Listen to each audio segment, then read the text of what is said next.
नमस्कार, बहुत स्वागत है आपका हमारे छत्तीसगढ़ के इस बुलेटिन में। मैं हूं आपके साथ ऋतु ज्ञानवानी और मैं हूं आपके साथ अवंतिका श्रीवास्तव। शुरुआत करेंगे खबरों की। सबसे पहले रायपुर में बढ़ती हलचल को लेकर आपको जानकारी दें। आज कांग्रेस कोर कमेटी की बैठक होने वाली है। मुख्यमंत्री भूपेश बघेल और प्रदेश प्रभारी कुमारी शैलजा एक साथ इस बैठक में शामिल होंगे। चुनावी ऐलान के पहले से जो बैठकों का सिलसिला चल रहा था वो अब जमीनी स्तर पर रूपरेखा धीरे धीरे लेता हुआ। तो कोर कमेटी के सदस्य इस बैठक में मौजूद रहेंगे। राजीव भवन में ये बैठक होने जा रही है। लगभग रात 8:30 बजे ये बैठक होने की बात कही जा रही है। बेहद ही खास ये बैठक हम मान सकते हैं। नतीजों से पहले ये बैठक हो रही है, इसके कई सारे मायने हैं और शैलजा इसमें शामिल होंगी, बैठक लेंगी। कोर कमेटी की बैठक है जिसमें सभी सदस्य मौजूद रहेंगे। राजीव भवन में ये बैठक होगी। दिग्गजों का जमावड़ा होगा। मतगणना से पहले ये बैठक बहुत ही ज्यादा महत्वपूर्ण हो जाती है। तो एग्जिट पोल में बीजेपी कांग्रेस के बीच कांटे की टक्कर, विधायकों को कड़े निर्देश और उसके बाद कोर कमेटी की बैठक होना कई सारे संकेत भी देती है। जब ऑपरेशन लोटस की बात की जाती है तब आप ये समझ सकते हैं कि आंतरिक तौर पर कांग्रेस में भी हलचल चल रही होगी।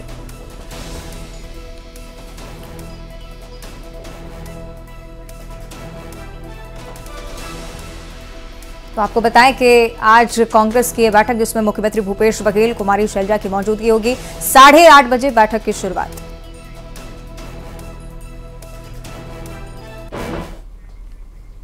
इंडिया और ऑस्ट्रेलिया के बीच 5 मैचों की T20 सीरीज का चौथा मैच आज रायपुर में खेला जाना है। सूर्य कुमार यादव एंड कंपनी इस मुकाबले को जीतकर सीरीज अपने नाम कर सकती है। और मौजूदा सीरीज की अगर बात करें तो मेजबान भारत 2-1 से आगे है और सीरीज को अपने कब्जे में करने के लिए एक जीत की दरकार और है। आपको यह भी बताएं कि मैच को लेकर रायपुर प्रशासन ने सुरक्षा के पुख्ता इंतजाम कर रखे हैं।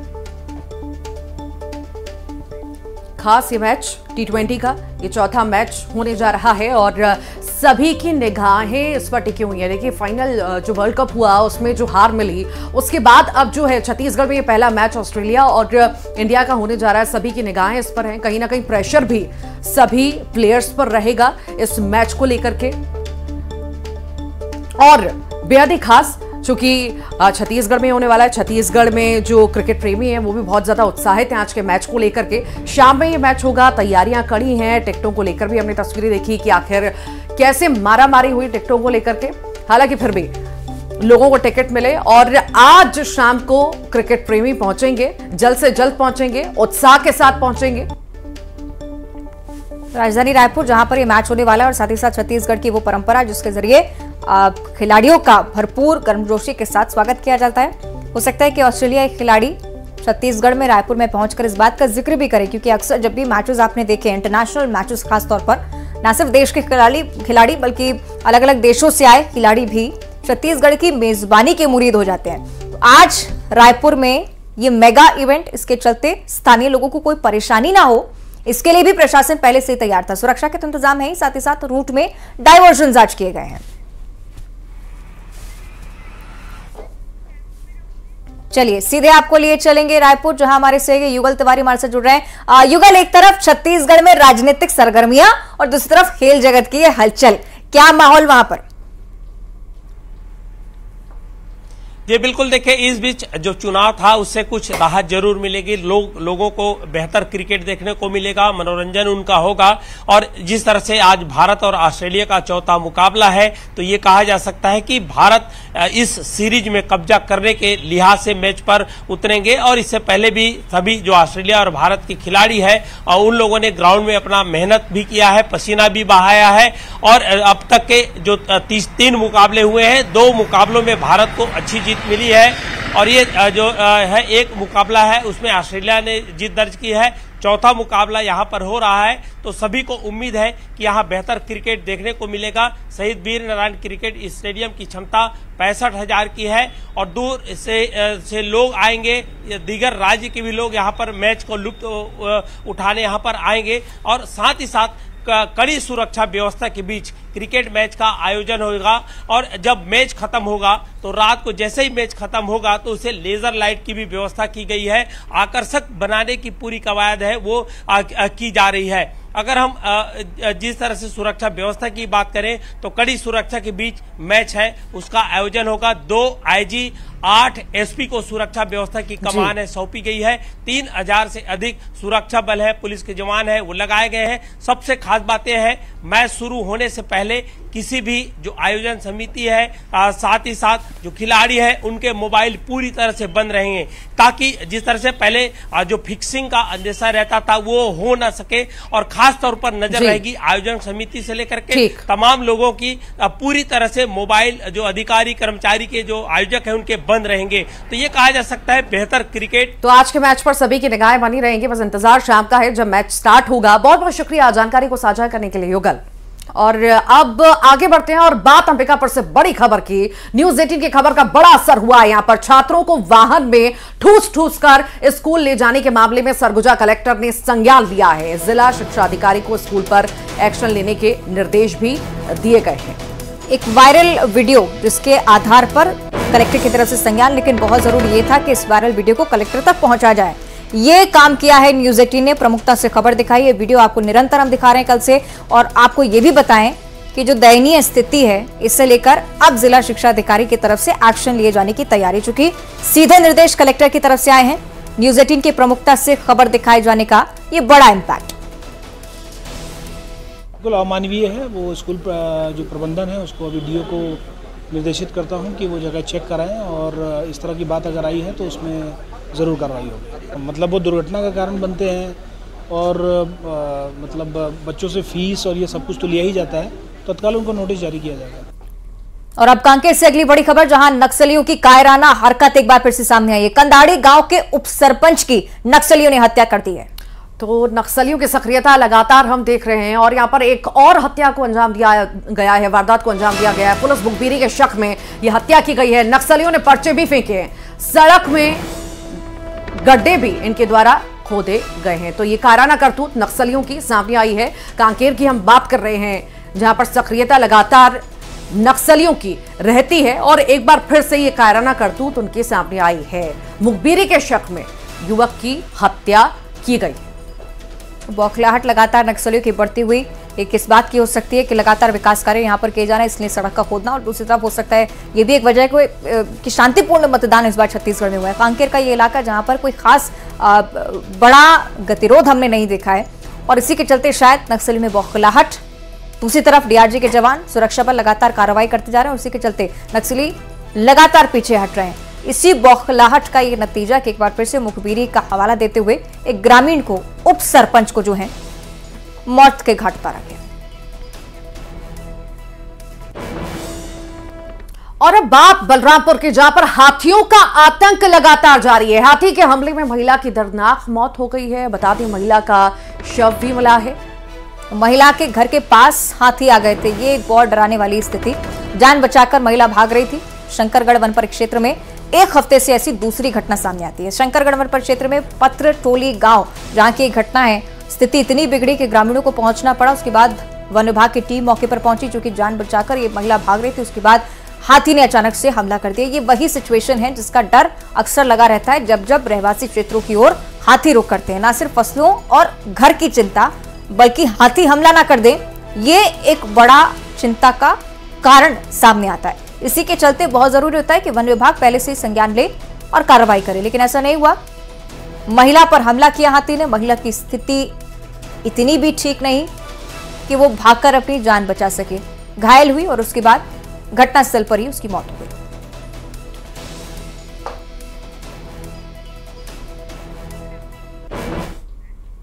और राजनांदगांव का जिक्र करेंगे, जहां पूर्व मुख्यमंत्री रमन सिंह ने जिला बीजेपी कार्यालय में एक बैठक की, और इस दौरान उन्होंने कहा कि एग्जिट पोल के नतीजे के हिसाब से प्रदेश में बीजेपी पूर्ण बहुमत से सरकार बना रही है। उन्होंने आगे ये भी कहा कि प्रदेश में कांग्रेस का ग्राफ गिर रहा है और कांग्रेस के 75 सीटों का दावा फेल होता नजर आ रहा है। क्या कुछ कहा उन्होंने, आइए आपको सुनवाते हैं। नतीजे से स्पष्ट हो चुका है कि कांग्रेस जो 59 सीट जीत के आई थी उसका कितना नीचे गिरावट हुआ है, और 59 सीट से नीचे आते आते दो एग्जिट पोल ने 40 और 42 तक का कांग्रेस के सदस्य संख्या बताई है। इसका मतलब है 69 से 42 और 40 तक आ गए। दूसरी तरफ भारतीय जनता पार्टी है, 15 विधानसभा सीट जीतने से आगे बढ़ते बढ़ते 48 और 46 दिखा रहा है। बीजेपी के वरिष्ठ नेता प्रेम प्रकाश पांडेय ने एग्जिट पोल पर कहा कि थोड़ा सा कांग्रेस के पक्ष में एग्जिट पोल दिखा रहे हैं। कांग्रेस के नेता 75 पार बता रहे हैं, एग्जिट पोल में ये नीचे जाते दिख रहे हैं। तो मतदाता बीजेपी के पक्ष में जाते दिख रहे हैं। करप्शन, कानून व्यवस्था जिसे लेकर सरकार के खिलाफ लोगों में आक्रोश दिख रहा है। ये तमाम बातें उनकी तरफ से कही गई हैं। क्या कुछ कहा है, विस्तार से आपको सुनाएंगे। छत्तीसगढ़ में एग्जिट पोल आ चुके हैं और कांग्रेस बढ़त की ओर नजर आ रही है। हमारे साथ में बीजेपी की कद्दावर नेता प्रेम प्रकाश पांडेय यहाँ पर मौजूद हैं, उनसे बातचीत करेंगे। क्या लगता है, एग्जिट पोल आ गया है, कैसा देखते हैं? देखिए, जहाँ तक एग्जिट पोल का सवाल है तो एग्जिट पोल में स्लाइटली जो एज है वो कांग्रेस के पक्ष में दिया है, लेकिन कांग्रेस के नेता जितना बोल रहे थे 75 पार और ये, तो उससे लगता कि कांग्रेस के एक्सपेक्टेशन से काफ़ी नीचे आया है। अब इसमें दो चीज़ हमारी है कि कांग्रेस नीचे जा रही है और हम ऊपर जा रहे हैं। मेरा मानना है किसान का इशू बराबरी पे हमारे तरफ, जो हमारा किसान है भाजपा का वो भाजपा की तरफ है, कांग्रेस का जो कांग्रेस का। जो मजदूर है जो पिछले समय पीड़ित रहा है वो हमारी तरफ आया, शासकीय कर्मचारी हमारी तरफ आया, युवा जो ठगा गया वो हमारी तरफ जो गया था वो आया, महिलाएं जो ठगी गई थी वो आया। मोदी जी का जो बड़ा नाम, जो सबसे ये कि इनके जो चेहरे थे राहुल गांधी, खड़गे जी, जहाँ तक शुरू में चला भूपेश से तो भरोसा है, लेकिन कांग्रेस ने बाद में भूपेश के नाम की जगह कांग्रेस से तो भरोसा कर दिया, सामूहिक नेतृत्व की बात किया। आप वोटर की फ्लोटिंग को आप बता नहीं सकते, तो इसलिए भरोसा है, पूरा भरोसा है हमें। और उसके कारण है कि वोटर के हमारे पास आने के चार कारण हैं। कांग्रेस के पास जाने का नहीं है, कांग्रेस से आने का है। जी जी। तो देखिए, ये प्रेम प्रकाश पांडेय ही बता रहे थे कि किस तरह से वोटर इनके साथ है। इनको पूरा भरोसा है कि जो रिजल्ट आएगा वो बीजेपी के पक्ष में आएगा और प्रदेश में भाजपा की सरकार बनेगी। न्यूज़ 18 छत्तीसगढ़ के लिए भिलाई से मिथिलेश ठाकुर।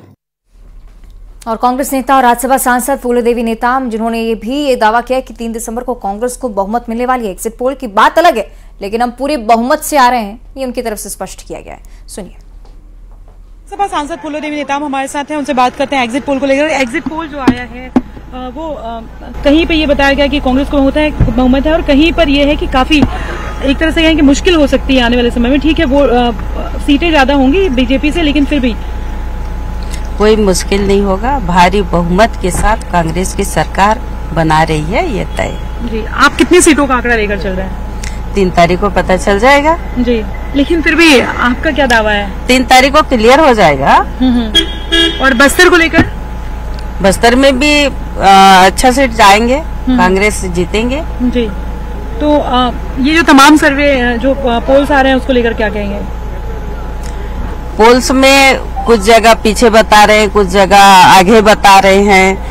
3 तारीख को पूरा साफ होगा, क्लियर होगा और ये हम दावे के साथ कहेंगे कि कांग्रेस की सरकार भारी बहुमत के साथ बन रही है छत्तीसगढ़। ये फूलोदेवी नेताम और उनका कहना है कि कांग्रेस की जो सरकार है वो भारी बहुमत के साथ बन रही है। उनका कहना है कि एग्जिट पोल की अलग बात है, लेकिन ये साफ हो जाएगा 3 तारीख को कि कांग्रेस की सरकार बन रही है। कैमरा पर्सन राजेंद्र के साथ ममता लांजेवाल, न्यूज़ 18 छत्तीसगढ़। छत्तीसगढ़ के न्यूज़ 18 के महा एग्जिट पोल को कांग्रेस के प्रभारी महामंत्री मलकीत सिंह गेदू ने कहा है कि प्रदेश में फिर से कांग्रेस की सरकार बन रही है और पूर्ण बहुमत के साथ कांग्रेस को जनता ने जनाधार दिया है। 3 दिसंबर को मतगणना का इंतजार है, लेकिन मतगणना के पहले जो एग्जिट पोल के नतीजे आ रहे हैं उसको देखकर कांग्रेस के बड़े नेता काफ़ी खुश है। हमारे सामने मौजूद है जो खुद न्यूज़ 18 के एग्जिट पोल को लगातार देख रहे हैं, कांग्रेस के संगठन प्रभारी मलकीत सिंह गेदू। इनसे बात करते हैं, जो एग्जिट पोल देख रहे हैं आप, क्या नतीजा सामने आएगा?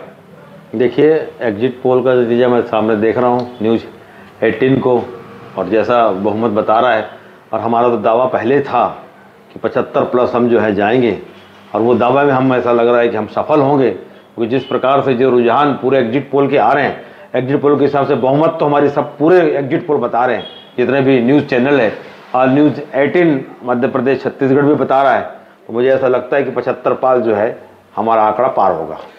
आंकड़ा की बात करें तो आंकड़ा में कुछ 19-20 हो सकता है, क्योंकि 75 पार का आंकड़ा कांग्रेस शुरू से कह रही है। जो एग्जिट पोल के जो आंकड़ा आ रहा है उसको लेकर क्या कितना संतुष्ट है आप?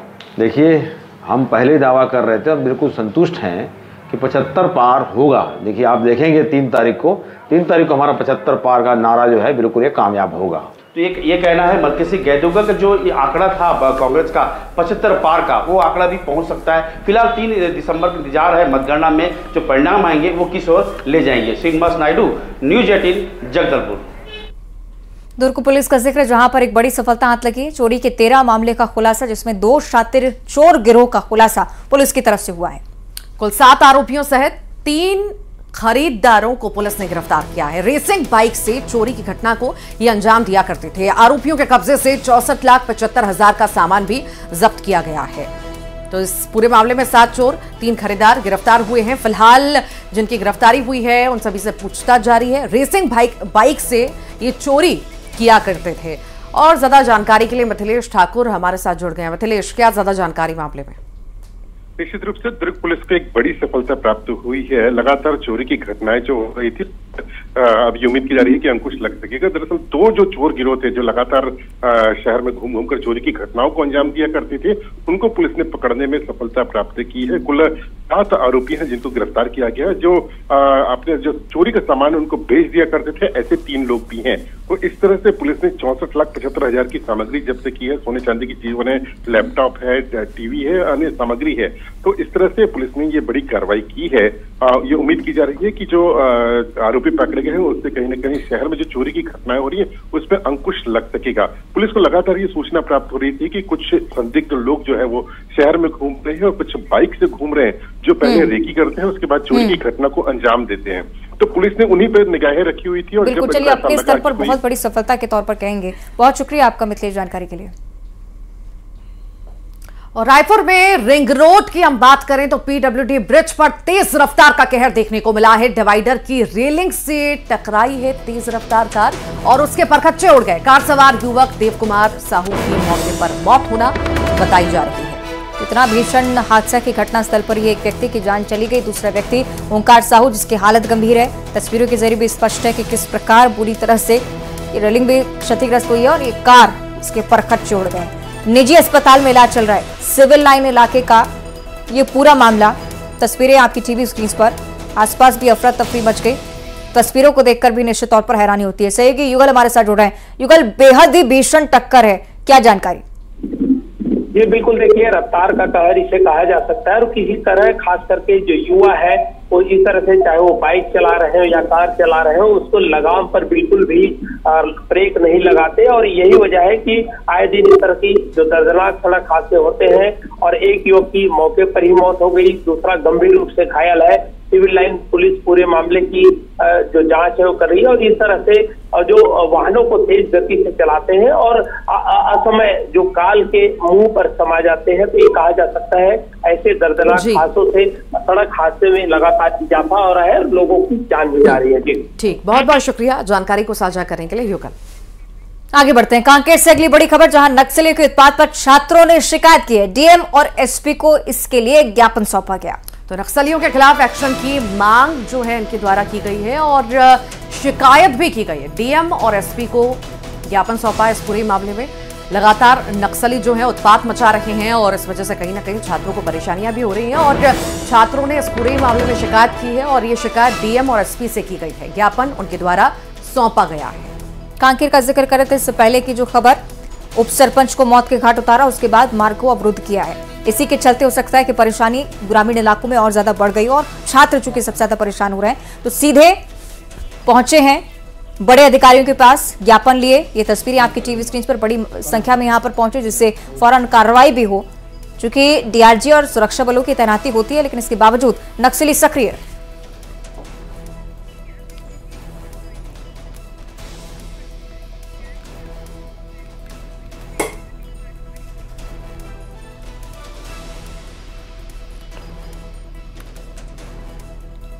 तो नक्सलियों के खिलाफ एक्शन की मांग इन छात्रों द्वारा की गई है। लगातार नक्सली जो हैं उत्पात मचाए हुए हैं और इसी वजह से छात्रों को कहीं न कहीं परेशानियों का सामना करना पड़ रहा है।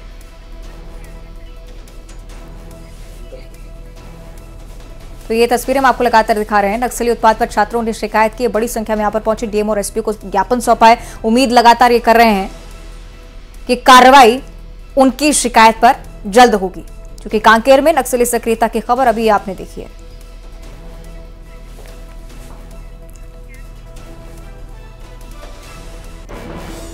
और अब आपको दिखाएंगे छत्तीसगढ़ की टॉप 20 खबरें।